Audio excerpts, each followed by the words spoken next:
Besti, kembali lagi bersama saya Suci Ningtyas di program acara kita Imaji edisi Bincang Inspiratif. Kali ini saya sudah berada di Gentan, Margo Agung, Sayegan, Sleman, Yogyakarta, tepatnya di UMKM Ros Bambu. Nah, UMKM Ros Bambu ini sudah berdiri sejak 2008 yang lalu dengan ownernya Bapak Marzuni. Di sebelah saya sudah ada Bapak Marzuni. Selamat pagi Bapak Marzuni. Selamat pagi, Selamat pagi. Mbak. Selamat datang di Ros Bambu. Mungkin banyak hal yang bisa kita lakukan, kita bicarakan nanti siang. Bicarakan, ya. Oke. Betul, jadi Pak Marzuni ini adalah owner dari Ros Bambu nih Besti. Nah, Ros Bambu sendiri itu UMKM yang bergerak di bidang kerajinan, betul Pak, dengan bahan dasarnya bambu. Nah, Pak Marzuni mungkin bisa menjelaskan kepada Besti awal mula dari mendirikan Ros Bambu ini. Katanya kan sejak tahun 2008 tuh. Sudah lama. Sudah hampir ya lebih lah. 1 dekade lebih. Untuk proses berdirinya sebenarnya kan karena Ros Bambu ini dulu sebuah grup yang anak-anak muda yang melakukannya, yang menginisiasi anak-anak muda yang ada di Pedukuhan Gentan, Marbagung. Ini melihat potensi yang ada di wilayah kita. Ternyata memang masih belum tergarap dengan baik karena sudah banyak sekali pengrajin-pengrajin yang mungkin seusia orang tua kita, tetapi proses regenerasinya berjalan dengan lambat. Maka dengan tahun 2008 ada teman-teman yang sudah selesai dari pabrik, ada yang dari mungkin perusahaan-perusahaan, itu kita gabung ngobrol banyak. Ayo kita manfaatkan, ada peluang bahwa Ros Bambu ataupun peluang bambu ini bisa dikembangkan lebih baik lagi dengan cara ya ada inovasi, ada pemasaran yang bisa kita lakukan secara bersama-sama sehingga bisa memberikan nilai tambah bagi masyarakat yang ada di sekitar kita dan terutama bagi meningkatkan kesejahteraan bagi teman-teman yang bergabung di dalamnya gitu. Seperti itu Besti. Jadi Ros Bambu ini memang sebetulnya di lingkungan masyarakat memang mata pencariannya Ros Bambu, kerajinan bambu ya iya. Pak? Kita rata-rata pengrajin bambu semua dari tahun 70-an sampai 80-an itu banyak sekali pengrajin bambu, bahkan sampai 90-an itu banyak, hampir seluruh kakak, kepala keluarga yang ada di Dusun Gentan ini banyak yang menggeluti kerajinan bambu, terutama di mebel bambu di Lincak. Sehingga tapi proses berjalan sampai tahun 2005 itu kok semakin habis sehingga ini menjadi keprihatinan kita bersama. Kita munculkan kembali semangat untuk mengolah bambu di wilayah kita gitu. Seperti itu Besti. Ngomong-ngomong, untuk nama Ros Bambu sendiri sebetulnya maknanya apa itu Pak? Kalau rose bambu itu kan Ros Bambu enggak apa-apa. Ros Bambu itu filosofinya sebetulnya kan ros itu kalau di bahasa Jawa itu kan adalah titik temu di bambu itu yang memperkuat seluruh bambu itu ada di ros, namanya ros gitu kan. Kemudian dia menjadi salah satu yang titik terlemah juga, banyak yang diserang serangga bubuk itu kan, sehingga menjadi filosofi kita bersama. Tapi kalau bahasa Inggrisnya ya rus gitu kan, rus itu mawar gitu kan. Tapi memang kita harapannya bisa seharum mawar gitu kan. Kemudian tingkat pemberdayaan, kemudian tingkat keberhasilan pun bisa seharum mawar Ros Bambu itu. Seperti itu Besti, filosofinya sangat mengandung makna sekali. Untuk jenis bambunya sendiri Pak, apa semua jenis bambu bisa dibuat kerajinan atau ada jenis khusus seperti itu? Kalau jenis bambunya ada beberapa yang menjadi titik kita buat untuk menjadi mebel bambu, yaitu ada minimal 5 itu kan, ada bambu petung, bambu apus, bambu wulung, bambu tutul, bambu legi, itu yang bisa kita bikin. Tetapi memang yang sering dimanfaatkan masyarakat yang ada di sentra Gentan Margo Agung ini adalah bambu wulung, bambu tutul, banyak yang ke arah sana. Warnanya memang warnanya spesifik. Kalau tutul dia memang totol-totol secara alamiah. Kemudian kalau yang wulung itu bambu hitam, gitu kan. Itu banyak digunakan para pengrajin di sini. Oh, jadi memang ada jenis-jenis bambunya ya Pak. Yeah, itu untuk pemasoknya berasal dari mana Pak? Atau ada bambu yang memang khas dari daerah sini gitu? Kalau bambu itu kan kalau dulu mungkin masih banyak di sekitar sini gitu kan dulu. Tapi sekarang kan banyak sekali yang didatangkan dari luar padukuhan sini, desa sini. Sehingga kita ada supplier gitu kan, supplier khusus. Mungkin setiap orang itu punya supplier, setiap pengrajin punya supplier sendiri-sendiri gitu kan. Rata-rata ya dari Kulon Progo, dari Purworejo, dari Magelang, kemudian ada juga dari Sleman sendiri ada juga, Mbak. Oh, jadi masih daerah lingkup satu kota ya Pak? Satu kota, satu wilayah. Satu kota, satu wilayah. Berarti tidak secara spesifikasi mungkin, wah ini bambu berasal dari daerah Jawa Timur atau mungkin tidak ya Pak? Tidak, karena memang tidak seluruhnya itu kita gunakan, tetapi memang tidak seluruh daerah itu kan karena jangkauan juga. Sehingga harganya, nah itu kan berpengaruh pada harga juga. Ya, harga jual ya harga Pak ya? Jual bambu, harga beli bambu kita berapa, kemudian nanti dikalkulasi di harga jual produk. Gitu. Kalau selama ini Pak, apakah mengalami kesulitan dalam proses pemasokan bambu kayak gitu? Kalau sekarang mulai agak susah ya Mbak. Dalam artian agak susah itu yang sesuai spesifikasi kita. Semisalnya pengen diameter 8 cm ke atas itu agak susah. Tapi kalau dulu itu masih sangat mudah. Sehingga memang perlu ada proses regenerasi di daerah hulunya, di pembibitannya, di kebun bambunya mungkin harus dipikirkan juga ke depan langkah-langkah regenerasi untuk bambunya. Seperti itu. Seperti yang ada di sini Besti kan ada kursi, ada meja, ada tempat tisu, ada beberapa sampel produk lah ya Pak. Ini sudah melalui proses finishing atau ada yang belum proses finishing atau memang seperti ini produknya atau bagaimana? Kalau di kita rata-rata tergantung keinginan buyer, keinginan pembeli mau di finishing ataupun tidak, karena kadang-kala opsinya itu, sehingga ada beberapa hal yang bisa kita lakukan, kita tawarkan juga ke buyer, ke konsumen jenis finishingnya. Nanti kalau kita menggunakan finishingnya berbasis air atau berbasis minyak itu akan berpengaruh Mbak dia dari harga jualnya gitu. Tergantung finishing juga berarti ya Pak? Iya. Oh seperti itu Besti. Kalau untuk kursi ini sebenarnya ada finishing belum Pak? Kalau ini belum ada finishing kalau yang ini, sehingga kan perlu finishing, sehingga tadi ada mau yang water base atau berbasis air atau yang berbasis minyak gitu. Bedanya sama yang kalau udah di finishing kayak ini ya Pak? Nah, kalau ini sudah finishing sekali gitu kan, ini kan masih perlu 2 kali minimal 3 kali finishing gitu kan ini kalau untuk beberapa produk gitu. Terus kalau untuk proses pembuatan mungkin Pak Marzuni bisa menjelaskan secara ringkas. Kalau proses di sini di Ros Bambu ini bambu datang, kemudian kita ada proses pengawetan, kemudian kita cuci. Setelah kita cuci, kita keringkan. Setelah keringkan nanti masuk gudang.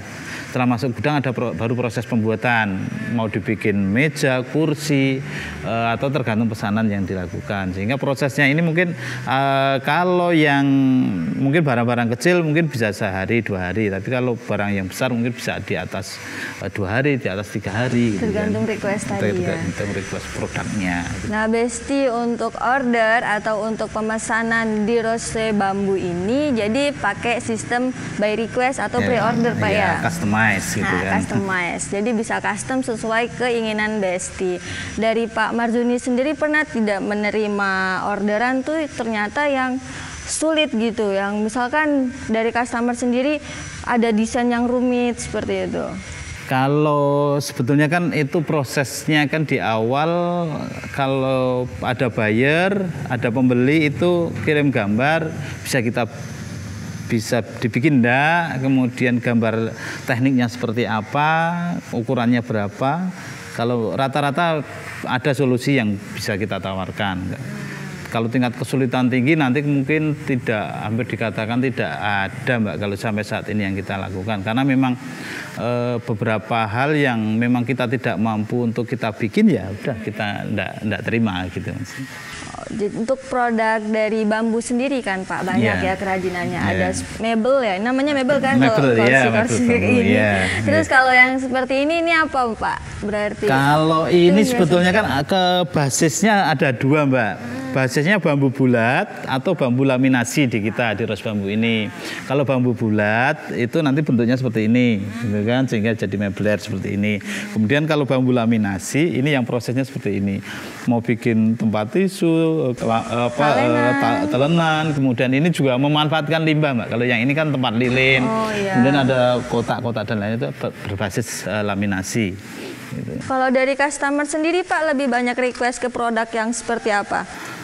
Kalau request sendiri sebenarnya kan banyak yang ke arah papan seperti ini, sehingga nanti bisa dibikin lagi mau dijadikan apa gitu kan, sehingga bisa mungkin 1 meter persegi, hitungannya 1 meter persegi. Gitu. Jadi ini setengah produksi Pak ya? Iya, baru setengah. Mungkin gitu. Customer bisa produksi lagi, jadi kayak mengambil bahan setengah jadi di sini ya? Bisa seperti itu. Nah untuk requestan sendiri itu kadang ada minimal order atau gimana Pak? Kalau paling banyak itu customer order seberapa gitu, seberapa banyak per pieces?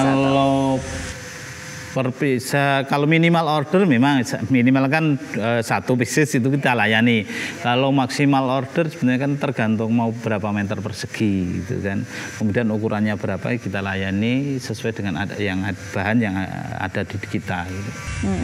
Kalau untuk proses pembuatan request kan Pak, itu yang paling lama bisa nyampe berapa lama waktunya Pak? Bulan atau minggu? Kalau minggu itu paling lama paling 10 hari Mbak, satu produk itu kan ada produk mebler, sehingga produk mebler berbasis laminasi, ya itu yang karena baru kita pelajari, kemudian tekniknya trial and error gitu kan.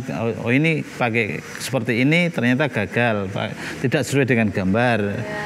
Pakai yang ini ternyata tidak sesuai dengan gambar. Itu yang lama di trial and error, karena memang membaca gambarnya memang perlu perhatian yang khusus gitu. Menarik nih, ada bahasan tentang trial dan error. Kalau untuk error sendiri kan otomatis tidak bisa untuk dipasarkan nih Pak. Itu dari Rose Bambu sendiri untuk menggunakan produk yang error tadi dijadikan apa Pak? Atau sudah tidak bisa diapa-apakan lagi? Kalau produk yang error kan menjadi limbah. Limbah kita manfaatkan untuk seperti ini Mbak. Untuk tempat lilin seperti itu bisa kita bikin lagi. Nanti kita bisa bikin yang produk baru lagi dari hasil yang tidak terpakai, yang itu yang sebenarnya hasil dari error tadi gitu kan.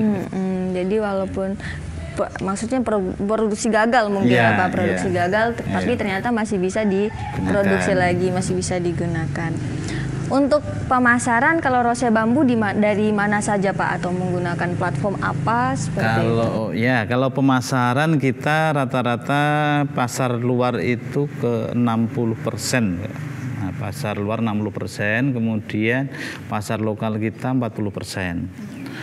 Kita menggunakan ada blog, ada website, media sosial yang ada ya kita gunakan, kita optimalkan sekemampuan kita gitu kan.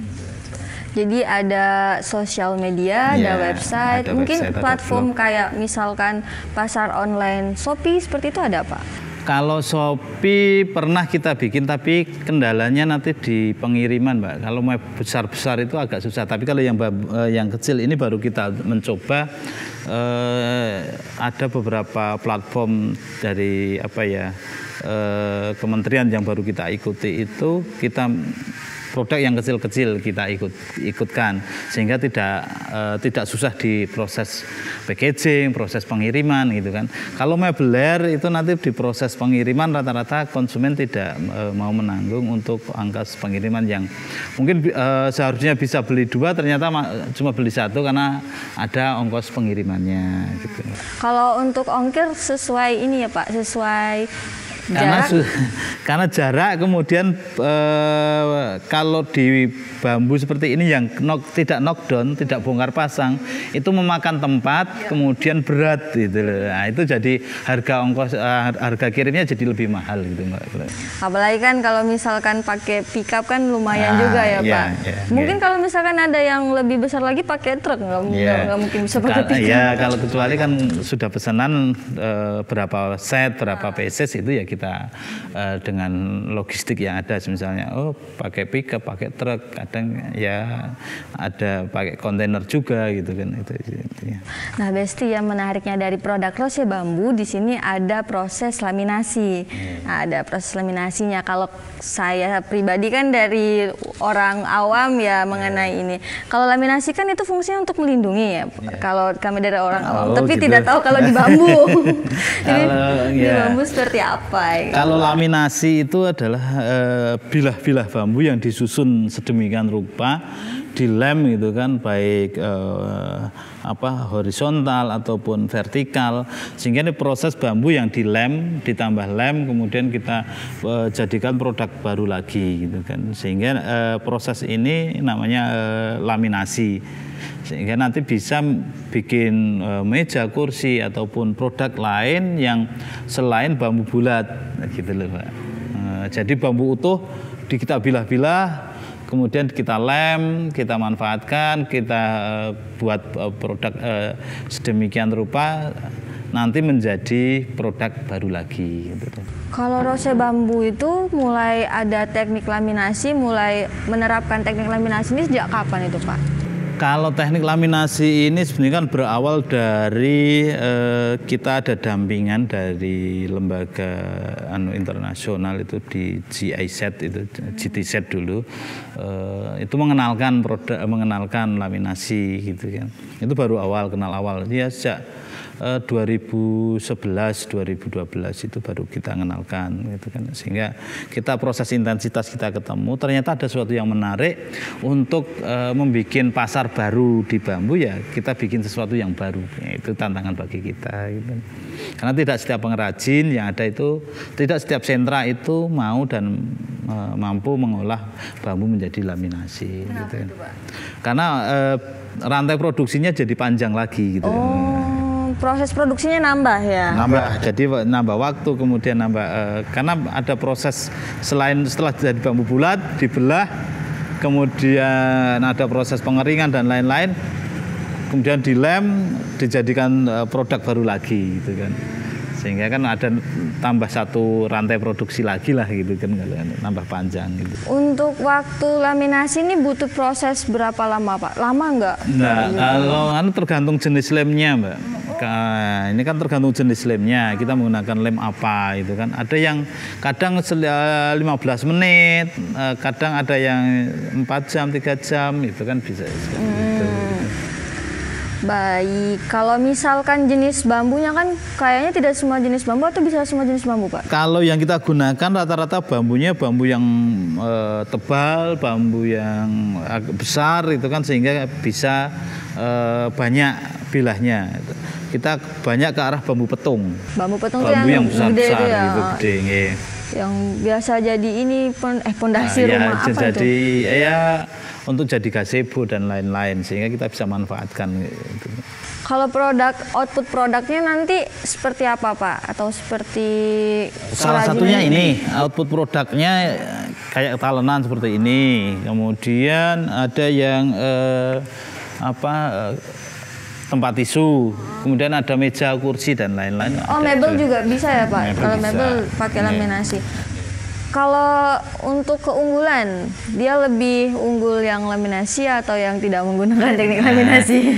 Karena segmentasinya beda Mbak. Dalam artian segmentasi laminasi tentunya akan berbeda dengan segmentasi untuk bambu bulat. tetapi memang harganya masih belum kompetitif di kita, sehingga harganya masih terlalu relatif lebih mahal dibanding dengan kayu, dengan pembanding yang lain itu masih lebih mahal untuk laminasinya. Sehingga menjadi tantangan kita bagaimana caranya agar bambu laminasi itu juga harganya bisa lebih moderat lagi, bisa lebih terjangkau di pasar yang kita inginkan. Berarti kita juga ada saingan masalah harga ya Pak di pasar itu? Iya, kalau harga rata-rata memang persaingannya dengan produk bahan baku yang lain, Mbak. Misalnya kayu dan lain itu akan lebih banyak ke sana, Mbak. Soalnya kan ini harga mebel laminasi dengan mebel kayu lebih mahal mebel bambu laminasi gitu. Kalau tadi kita bahas tentang laminasi, sekarang kita membahas tentang konsistensi Pak Marzuni dan teman-teman untuk menjalankan Ros Bambu ini. Karena kan Ros Bambu sudah berdiri sejak tahun 2008 ya Pak ya. Yeah. Nah, dari Pak Marzuni dan tim bagaimana untuk menjaga konsistensi Ros Bambu sendiri?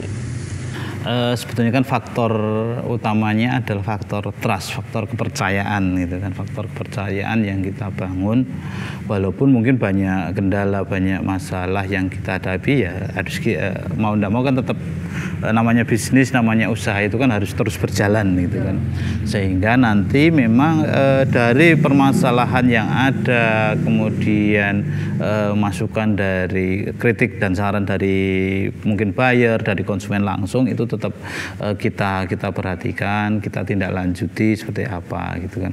Sehingga ini faktor seluruhnya, karena Ros Bambu ini dalam bergrup itu seluruh order itu masuk di Ros Bambu. Kemudian kalau masyarakat sini ataupun pengrajin yang ada di Gentan ini pengen ngesup ataupun pengen membuat produk yang sama dengan order yang kita bikin, ya standarnya harus sesuai dengan yang kita bikin. Misalnya harus ada proses pengawetan dan lain-lain, itu yang menjadi standar utama kita gitu kan. Jadi Ros Bambu punya standarnya sendiri ya. Sehingga nanti bisa karena outputnya akan sama gitu loh. Nanti faktor kerapian dan lain-lain itu nanti bisa saling belajar bersama. Dalam artian karena tipologi kerapian dan lainnya adalah tipologi watak tukang juga gitu kan. Ada tukang yang cepat tapi dia kerja sembrono, ada tukang yang lambat tapi rapi sekali, kemudian ada yang ya itu bisa di mix menjadi sebuah produk yang lebih baik lagi gitu. Oke. Kalau di Indonesia sendiri kan pengrajin bambu tentunya banyak ya Pak Marzuni. Sangat banyak sekali. Mereka juga membuat produk ini dan itu sesuai dengan kreativitasnya masing-masing setiap pengrajin. Untuk Pak Marzuni sendiri menghadapi inovasi tersebut atau menghadapi persaingan tersebut, apa yang dilakukan oleh Pak Marzuni dan tim? Yang jelas kita konsistensi kita berusaha gitu kan, konsistensi di bambu, kemudian kita juga inovasi tidak lupa gitu kan. Inovasinya ya dari dari produknya, dari kemampuan di pasarnya, kemudian penggunaan media sosialnya kita harus inovasi. Kemudian kerjasama dengan para pihak, dalam artian ya dengan pemerintah kabupaten, pemerintah provinsi, kemudian dari akademisinya, kita jalin kerjasama dengan banyak hal yang bisa dikerjasamakan. Misalnya dengan akademisinya kita minta dengan mahasiswa magang desain-desain baru, sehingga wawasan baru teman-teman juga ada di pengrajin itu. Oh ini yang laku di pasaran, kemudian ada desain baru, coba kita tawarkan ke pasar seperti apa, sehingga nanti bisa menjadi inovasinya. Oh ada produk unggulan yang bisa kita buat di Ros Bambu gitu ya. Kalau dengan pihak pemerintah provinsi atau mungkin dengan beberapa dinas itu baik Perindak, Koperasi UMKM di kabupaten ataupun provinsi, itu kita coba ke arah manajemennya, manajerial dari kita gitu kan. Seperti apa gitu kan. Apa yang sedang berkembang sekarang mungkin harus kita ikuti. Kerjasama dengan para pihak, semua pihak bisa kita lakukan bersama-sama. Jadi Rose Bambu sendiri pastinya terus berinovasi dari berbagai macam segi dan bidang ya Pak ya. Dari akademisi itu untuk merekrut anak-anak magang untuk berkarya di sini dan inovasinya bisa dipakai. Wah, keren sekali. Nah, Pak Marzuni, untuk kedepannya Pak Marzuni dan tim apakah ada rencana untuk membuat produk baru atau program apa yang ada di Rose Bambu? Kalau yang pertama itu jelas produk baru itu harus, karena memang produk baru yang bisa kita munculkan, bisa kita tampilkan untuk memberikan tawaran ke pasar. Produk apa yang sedang ins ataupun yang memang konsisten dibikin. Kemudian untuk proses inovasi sumber daya manusia ya kita adanya dengan sekolah pengrajin bambu, Mbak. Sekolah pengrajin bambu yang kita bikin ya di sini kita mencoba membuat inovasinya bahwa menyediakan, mendidik, melatih para pengrajin bambu ataupun yang nol sama sekali tidak tahu tentang bambu bisa belajar di sekolah pengrajin bambu. Wah, itu hal yang menarik, Besti. Jadi bisa belajar ngerajin bambu juga di sini, Pak. Iya, karena sekolah pengrajin bambu ini ya dari awal, Mbak. Dari proses pembibitannya seperti apa, menggunakan metode apa, kemudian dia menggunakan ada pengawetannya juga, teknik pengawetan seperti apa yang digunakan, dan sekolah produksi. Produksi ini macam-macam, ya mebeler, ya laminasi, ya kerajinan, anyaman dan lain-lain kita pelajari di sini. Dari Rose Bambu sendiri kan Pak itu ada produksi untuk penjualan, ada sekolah bambu sendiri. Sedangkan kemarin kan kita ada dampak pandemi ya. Dampak pandemi itu dampaknya untuk Rose Bambu sendiri seperti apa, Pak? Kalau pandemi ya bagi kita ya sangat berdampak sekali. Dari nilai total omset itu sangat turun, hampir 80% lebih lah gitu kan, sehingga bisa mempengaruhi di proses produksi dan lain-lain. Betul sekali. Terus untuk pertanyaan terakhir nih Pak Marzuni di episode kita kali ini, pesan Pak Marzuni kepada Besti di rumah itu apa nih Pak? Jadi kan anak-anak muda di rumah biar nggak gabut tuh. Yang jelas kalau memang mau berusaha silahkan lakukan apa yang terbaik menurut Besti semua gitu kan, sehingga bisa menambah ya pengetahuan, ya penghasilan bagi teman-teman Besti semua. Bisa ada beberapa hal yang bisa kita lakukan adalah dengan semangat, jangan mudah menyerah gitu kan. Bisa kita jalankan dengan proses yang lebih baik lagi, kemudian hasilnya juga tidak mengingkari usaha yang kita lakukan, Mbak. Betul sekali. Jadi seperti itu Besti, pesan dari Pak Marzuni, jangan mudah menyerah. Oke Besti, untuk episode kali ini kita cukupkan dulu sampai di sini, sampai bertemu di episode selanjutnya. Untuk Besti di rumah jangan lupa untuk saksikan Imaji dalam edisi Bincang Inspiratif di kanal YouTube JITV Pemda DIY. See you di episode selanjutnya.